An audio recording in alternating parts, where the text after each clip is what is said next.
Phone tapping వ్యవహారంలో మాజీ DSP Praneeth రావు విచారణ కొనసాగుతోంది. ఈ కేసులో అడిషనల్ ఎస్పీ తిరుపతన్నను పోలీసులు విచారిస్తున్నారు. తిరుపతన్న గతంలో ఎస్బీఐ అడిషనల్ ఎస్పీగా పనిచేశారు. తిరుపతన్న స్టేట్మెంట్స్ రికార్డ్ చేస్తున్నారు.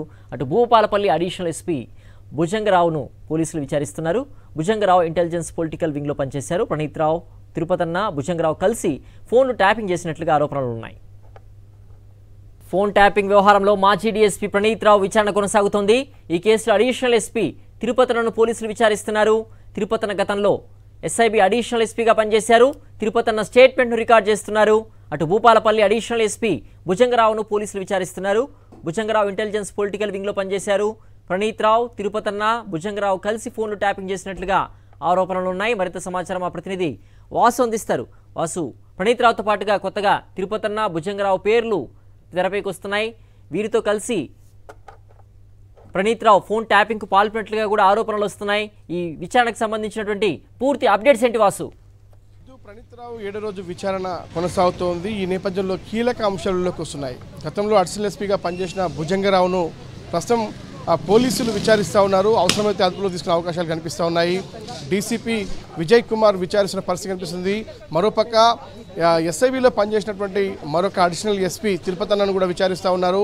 ఎవరైతే ప్రణీత్ రావును అరెస్ట్ చేశారో ప్రణీత్ రావు కస్టడీలో భాగంగా 7వ రోజు విచారిస్తున్న నేపథ్యంలో కూడా వీళ్ళిద్దరిని కూడా అడిషనల్ ఎస్పీ స్థాయి ఇద్దరు అధికారులను పిలిచి కూడా విచారిస్తున్న పరిస్థితి కనిపిస్తూ ఉంది.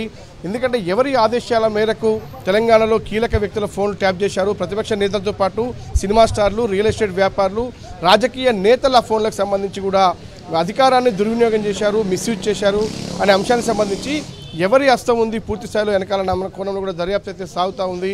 ఈ దర్యాప్తు కానీ 7వ రోజు కస్టడీలో భాగంగా మరి కాసేపట్లో కస్టడీ ముగుస్తుంది. కానీ రేపు ప్రస్తుతం ప్రణీత్ రావుని కోర్టులో హాజరుపరిచే అవకాశం ఉంది. 24 గంటల పాటు విచారించుకోవచ్చని కోర్టు చెప్పిన నేపథ్యంలో రేపు ఉదయం 10 గంటల వరకు కూడా సమయం ఉన్న తర్వాత రేపు న్యాయమూర్తి నివాసంలో, రేపు ఆదివారం కావడంతో సెలవు దినమైన నేపథ్యంలో కూడా న్యాయమూర్తి నివాసంలో హాజరుపరిచే అవకాశం కనిపిస్తుంది. ఎందుకంటే కోర్టు సమయం ఆల్రెడీ మించిపోయింది కాబట్టి ఇంకా ప్రణీత్ రావుని లోపల విచారిస్తున్నారు. DCP west zone Vijay Kumar ఇక్కడే ఉన్నారు. బంజారాహిల్స్, జూబ్లీహిల్స్ ఏసీపీ ఇక్కడే ఉన్నారు. మిగతా స్పెషల్ టీం సంబంధించిన ఇన్వెస్టిగేషన్ ఆఫీసర్లు దాదాపు 15 మందికి పైగా కూడా ప్రణీత్ రావును, భుజంగరావును, తిరుపతన్నను కూడా ముగ్గురిని విచారిస్తున్నారు. ఇదే కేసులో ఐజీగా ఉన్నటువంటి గతంలో ఎస్ఐబి ఐజీగా ఉన్నటువంటి ప్రభాకర్ రావు ఇప్పటికే విదేశాలకు వెళ్ళిపోయిన పరిస్థితి. టాస్క్ ఫోర్స్ డీసీపీ రాధాకిషన్ రావు కూడా విదేశాలకు వెళ్ళిపోయిన పరిస్థితి. చాలామంది అంటే దాదాపు ఒక 10 మంది టీమ్గా ఒక ఎస్పీ స్థాయి నుంచి కూడా అడిషనల్ ఎస్పీ నుంచి డీసీపీ స్థాయి నుంచి ఇన్స్పెక్టర్ల వరకు కూడా ఒక 10 మంది టీమ్గా ఏర్పడి కూడా రాష్ట్రంలో పూర్తి స్థాయిగా కొన్ని లక్షల ఫోన్లు ట్యాపింగ్ చేశారు. ఆ రికార్డులన్నీ కూడా వాళ్ళ ముందుంచి బెదిరించారు. ఎందుకంటే కేవలం ప్రభుత్వానికి అవసరమైనటువంటి ఏదైతే రాష్ట్ర భద్రత సంబంధించిన వ్యవహారాల్లో మాత్రమే తీవ్రవాదం, ఉగ్రవాదం ఉన్నటువంటి అనుమానిత ఫోన్లు మాత్రమే ఇక్కడ ట్యాంపరింగ్ చేయాల్సి ఉంది. కానీ ఇక్కడ పూర్తిగా ప్రైవేట్ వ్యక్తులు, వ్యాపారులు, రియల్ ఎస్టేట్ వ్యాపారులు, సినిమా స్టార్లు అలాంటి వారి ఫోన్లు కూడా ట్యాప్ చేసి వాళ్ళని బెదిరింపులో పాల్పడ్డారు. వాళ్ళ దగ్గర పెద్ద ఎత్తున డబ్బులు దండుకున్నారు. ఇదో రకమైన క్రైమ్ అయితే మరోపక్క ఈ రికార్డులన్నీ కూడా రాష్ట్రంలో నూతన ప్రభుత్వం ఆరంభం కాగానే, ఎలక్షన్ రిజల్ట్ అయిపోగానే ప్రణీత్ రావు ఉన్నటువంటి ఆ ఎస్ఐబి కార్యాలయంలో దాదాపు కంప్యూటర్లో ఉన్నటువంటి హార్డ్ డిస్క్లన్నీ కూడా తీసివేయడం, వాటిని ధ్వంసం చేయడం, అంటే ప్రభుత్వ ఆస్తులన్నీ కూడా ధ్వంసం చేసిన నేపథ్యం కావచ్చు, విలువైన సమాచారాన్ని కూడా వాటిని ధ్వంసం చేసిన నేపథ్యానికి సంబంధించి కూడా ఒక పెద్ద క్రైమ్గా భావిస్తున్నారు. కాబట్టి మొత్తం దీని వెనకాల ఎవరున్నారన్న కోణంలో రాజకీయ నేతలతో పాటు పోలీసు ఉన్నతాధికారులు, మిగతా అధికారులకు సంబంధించి ఎవరి ఆదేశాల మేరకు రికార్డు చేశారు, ఎందుకు ధ్వంసం చేశారన్న కోణంలో దర్యాప్తు సాగుతూ ఉంది.